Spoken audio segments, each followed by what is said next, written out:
Hello, fellow foreigners. It's Emily and it's Peter, and we're not here discovering China, we're living in it. So you better start subscribing because we're just going to keep coming at you. I mean, no one makes as much quality, important work that we do. We're just every day coming at you. So subscribe. We're coming up through your throat. Grab your eyeballs and hit those likes while you're at it. Share it, give it to a friend. What's the most important conversation coming out of China Vlogs right now is us here, right this second. Emily, take us away. So today we're kind of going to look at the experience of living in Asia versus living in the rest of the world during this coronavirus and ongoing pandemic, and what that's like. It's kind of what is like living in your future. I almost pitched a story idea to someone about like living. We always make the joke that China's on the clock, is a day ahead of back home in America, and I mean, it doesn't actually help us, the fact that we are from the news world, so we're always looking at stories just in our normal life. I went back, the 23rd of January was our first story about the coronavirus, and so we're constantly like coming up with, it's not that we predict the future, it's more that we invent the future. Yeah, I would say. We're over here weaving the fabric of reality for you to experience, shipping in 3 to 6 weeks. Yeah. So what is today?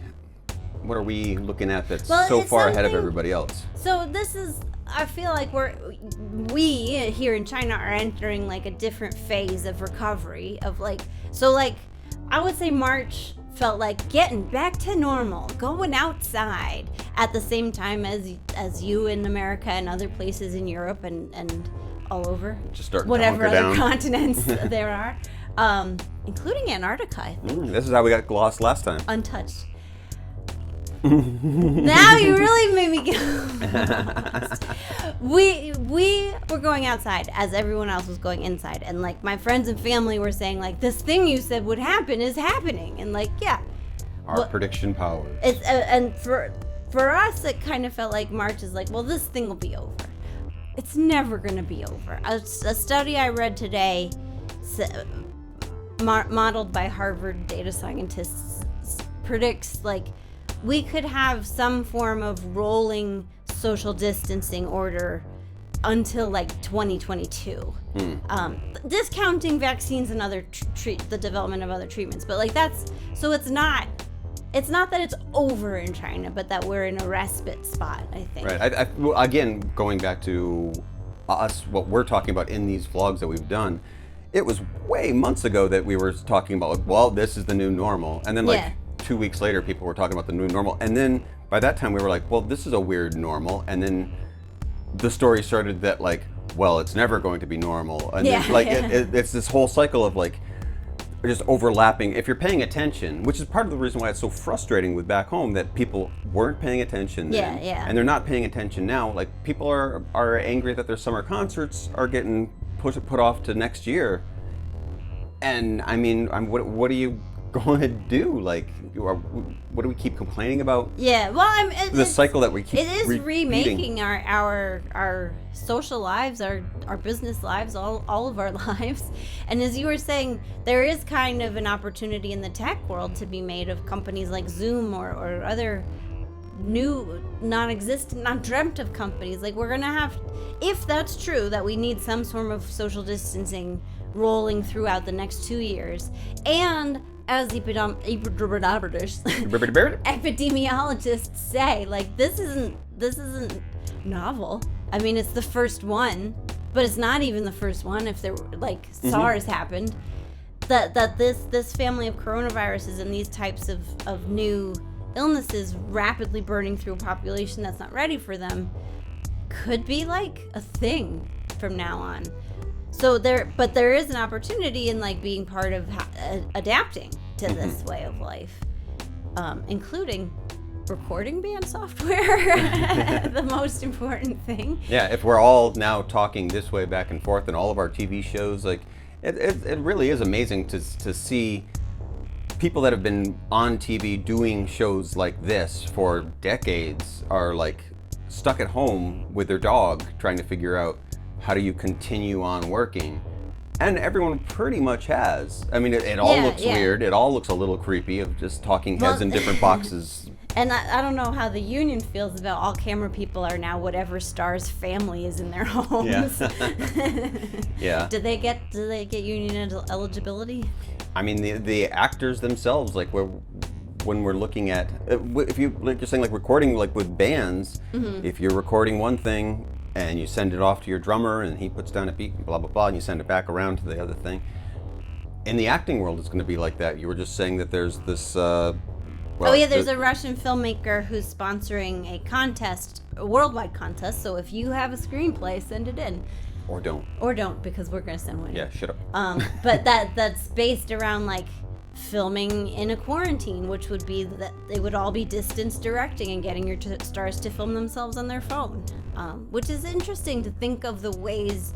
And entertainment is specifically what Peter and I go to because that's what we're trying to make. But that all industries are really going to be reshaped by what our new lives are like.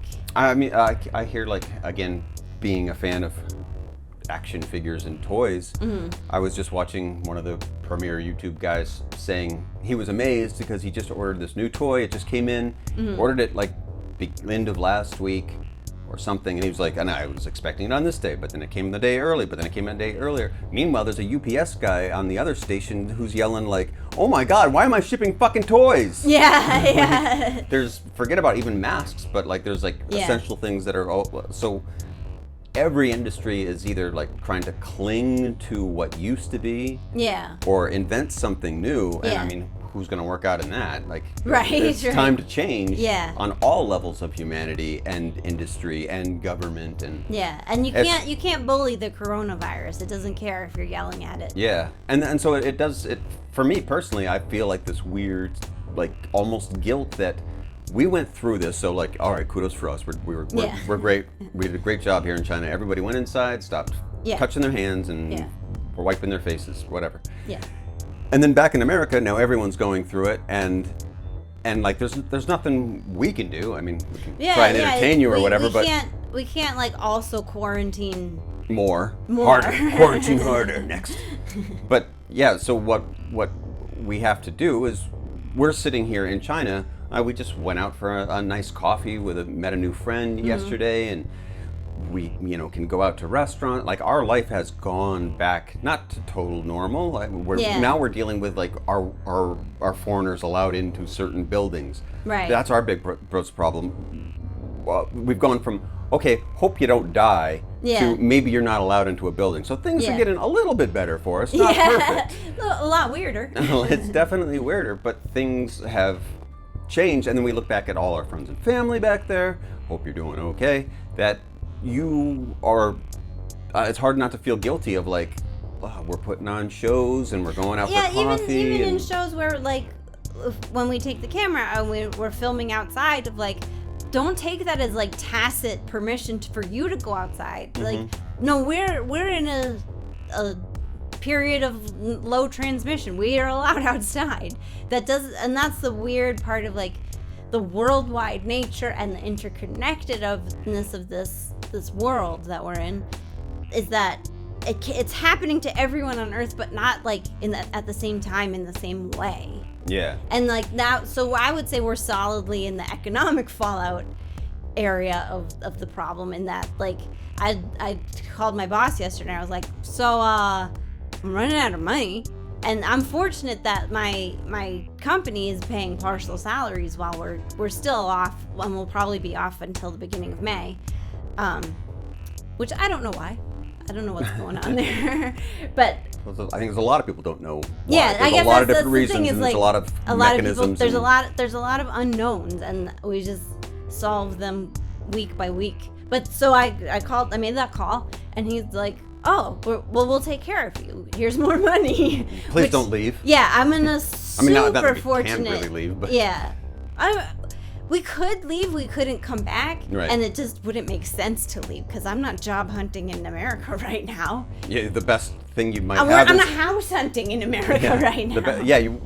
We could move in with your parents, and then you don't worry, we won't. We're not trying to do that, and get a job online teaching in China. Yeah, we're already here. Yeah, but so I'm really fortunate that I could make that call and that they would respond to that call, because not everybody's in that situation. Well, and this is also like here's our problems as foreigners in China, is that it is a little irritating that so many people left at the first shot, and now we're trapped out, and then want to come back in. Or some people have left at the first shot and then set it out in America until it got so bad that they came back here before and got in right under the wire. Like, fuck that shit, man. Like, it's hard not to feel guilty that like we are so lucky to be in a situation where we're in a small town. Everyone in town, all the schools want you, even without a quarantine or some kind of virus thing. They've been courting you for years. So you put yourself into a situation that we shouldn't feel guilty about. We made our choices and we did what we were supposed to do. But at the same time, then you're seeing how much more awful it is for other people. Right, well I was trying to get at this when we were talking a few weeks ago about like who gets to make money off of this as a tragedy. And like my situation is improved because a lot of foreigners left. They won't be allowed back in. So now foreign teachers are at a super premium. So that my stock has gone up and up and up.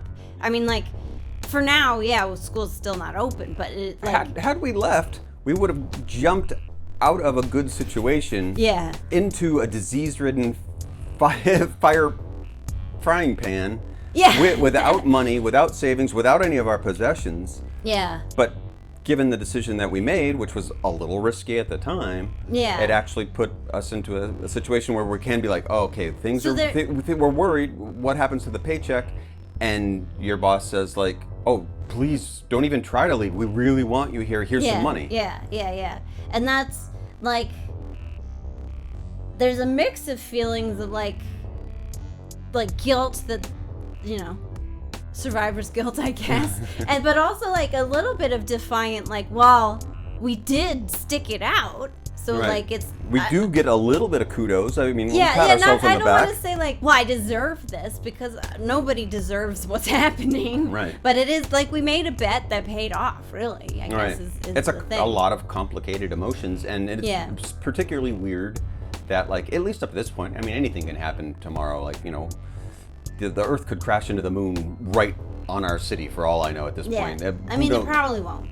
Well, there's theories. NASA knows. But like, at this point in time, as bad as everything has gotten, it has just been okay for us. We wrote it out, did what we were supposed to. Yeah. And it's going okay. Yeah. Well, and we shouldn't feel guilty about that, but you can't help but. Because that's our situation is, we're back to normal. It's not really back to normal. Everyone's still wearing masks everywhere. They're still controlling who comes in and out of our apartment complexes. People are still, not distancing, but we're not gathering in large groups. No one's throwing big parties. Right. But we did meet a new friend last night. And we sat at a took table. Our masks off and sat together. Right. But before we got there, she had her mask on, and we had our masks on as we arrived. When we all took the taxi driver pulled up, put his mask on. Like, it's a weird world, but I mean, given the sacrifices that you have to make, like, I mean, I guess that's what's so hard about like looking back at America and seeing people going to parties and going to churches and whatever that they're doing. When we're here months later, the kids aren't back in school, and when you come around someone that you don't know or haven't been around with, you're like, oh, hello, instead of a handshake, all right, how you doing? That's not that big of a deal to have to go through. Like, no one is guilty for these things.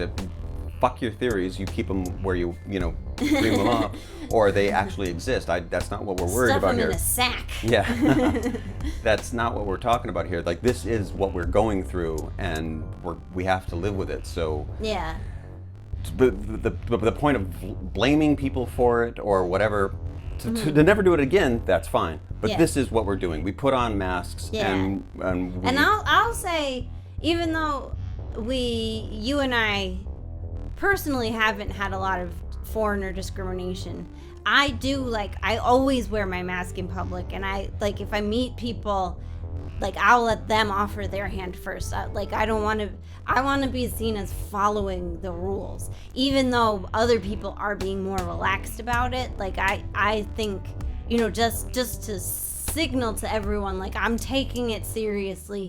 I'm not a threat kind of thing. Yeah, and our town, I think, at least gauging from media and stories that I'm seeing from the East in China, that are we're famously more laid back in Sichuan in the West, and we're also famously, and we're a small city comparatively, so a lot of people do know each other. So there is more when we do see people, whether it's in our building or in our neighborhood, or we go to another building or the mall or something like that, people are like, "Hey, you guys cool?" Yeah. Oh yeah. No, I mean we haven't really been asked for papers or anything like that. Once we went back and got our books but that was my idea. That was your idea. They didn't ask me They didn't for that. ask for them. It was my idea to say, look at my paperwork. What you're doing is ridiculous. I've been in China since August. And to be fair, I mean, we did a whole podcast on it, but what they said was I don't know, it's crazy, but I can't. Let me call my boss. I gotta call my boss. That's what we've seen as any kind of fallout of hey, what are you doing, foreigners? You don't belong here. We're not seeing, and our Chinese friends are defending us for those things. And it's not. We're not seeing what people are reporting in the east in the big cities, in Shenzhen, in Beijing. Right. Well, here's what I said to you this morning. Is I kind of it sounds like such a small epiphany, but I kind of realized the way foreigners talk about China, and that includes foreigners who live in China, are as if they cannot conceive that Chinese people might also exist on a spectrum of political opinion and feelings about citizenship the same way that people in other countries do, because there is so much talk about the Chinese as a mass, and their political system does emphasize unity of ideology more than Western and other governments. But from what I've seen, the political opinions being expressed have as much in common with each other as Biden and Trump supporters, which is to say Chinese people believe different things. Chinese people behave different ways. Chinese people are people. Yeah, we always want to say that there's a difference between the government and the people and everything like that. But there really is. There's a difference between the people and the people. Even within the people. Yeah, you will get people who are racist garbage and supporting these terrible things that are happening in Guangzhou right now. And then you'll get people who are embarrassed that their countrymen are supporting those things. Yeah, I mean, a lot of, again, the kind of people that we're going to be friends with, and I don't think they're just saying as lip service to us, because they're saying it, in their own social media. Yeah. But we see, in WeChats or whatever, that people are saying, this isn't right. We shouldn't be this way. Yeah. Not just, our government is not our voice. Yeah. Is a common cry of people. Yeah. So that's any society. Yeah. So America, you can look forward to that. Ongoing. Yeah. here's some stuff coming up for you in 2 weeks or 2 months. Yeah. Or we. Well, noodles to you.